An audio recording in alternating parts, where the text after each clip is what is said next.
il est clair que le Real Madrid n'a pas fait grand-chose pour conserver Ramos. C'est tout. Ça, c'est surréaliste, non? Voilà. Mais parce qu'il y a tellement de choses dans cette histoire.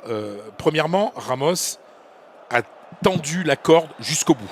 Il a été dans le bluff permanent en espérant obtenir gain de cause, c'est-à-dire conserver le même salaire de 12 millions d'euros net après impôt par an et avoir 2 ans de contrat. Le Real, c'était 10 millions avec 1 an. Il y a une semaine, il est allé voir le président avec son agent et on lui a dit bah non, l'offre elle est plus valable, c'était fini quoi. Mais c'est quand même un peu spécial. Ça veut dire qu'on compte pas sur toi, quoi. Bah, bien sûr. Fred, alors après, c'est tout. Oui, coach. La fin de Ramos, c'est pas quand signé là-bas. Si, bien sûr. Alors, bien entendu, coach. Mais tu as tout à fait raison. Bien entendu. Parce que surtout qu'à là-bas, il va gagner a priori ce que Ramos gagnait, c'est-à-dire 12 millions. Voilà, bah oui. C'est à ça que je pense. Exactement. Donc, je pense que les messages ont été très clairs. Quand il là-bas, il y avait plus le salaire de Ramos. Non, en plus, il y a une chose importante, c'est que Ramos fait cette déclaration aussi pour bien partir. Il n'y avait pas une volonté farouche donc de le conserver en fait. Bah non, c'est clair. Bah non, parce que sinon. Mais c'est quoi la raison? C'est qu'il a un problème physique, c'est quoi? Non. Je pense que. Le salaire? Au sein du club, on estime que Ramos, au bout de 16 ans, avait pris peut-être beaucoup trop de pouvoir. C'est une manière pour Florentino Pérez de réaffirmer son autorité dans ce club. Voilà. Mais Fredo, moi j'ai une question. Puis Alaba, et puis il y a 2 choses, c'est que Alaba, c'est quand même une grosse arrivée, et puis il y a l'éclosion d'un joueur qu'on n'attendait pas à ce niveau, qui s'appelle Militao, qui a été vraiment très très bon. Mais ça depuis fait quelques semaines. 3 arrières centraux pour 2 postes. Voilà. Et Varane, attention. Avec Militao. Varane, attention. Voilà, attention. Militao, d'après ce que je pense, en 3e position, mais la possibilité aussi de pouvoir jouer tous les 3 en même temps dans l'organisation de 3 arrières centraux. Pourquoi Varane, attention? Parce que Varane, on n'est pas sûr qu'il soit au Real la saison prochaine.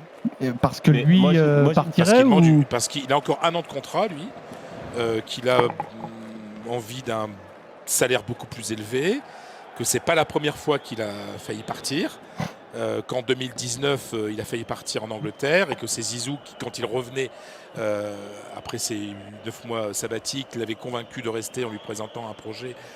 Voilà. Là, il n'y a plus Zizou. Varane a souvent été tenté de partir et je ne suis pas sûr qu'au Real Madrid, il y ait une farouche envie de le conserver, mais on demandera beaucoup d'argent, au minimum 60 millions. Fredo, le départ de Zizou, la lettre de Zizou. 60. Mais tu plaisantes, il a un an de contrat. Ouais, si ce transfert à 20, c'est beau. Ouais, mais en tout cas, il commence à 60, mais il partira à 40. Il va commencer même à 80. Fredo, Lionel. Le départ de Zizou avec sa lettre, Ramos avec sa déclaration lors de la conférence de presse, l'histoire de Varane et tout ça, il y avait quand même le feu dans le vestiaire. Non, dans le vestiaire, il n'y avait pas le feu. Non, il n'y avait pas le feu. Non, entre le vestiaire et la direction, pardon. Ça, c'est autre chose. Il n'y avait pas le feu dans le vestiaire. Il n'y avait pas le feu dans le vestiaire grâce à Zizou. Grâce à Zizou, tout le monde s'est réuni autour de Zizou. Maintenant qu'il y en a un qui part, j'ai l'impression que tout part. Mais il y avait le feu entre la direction et le vestiaire.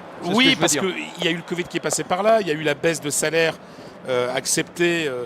On raconte dans les milieux autorisés que Ramos ne voulait pas au départ qu'il y ait une baisse de salaire liée au Covid.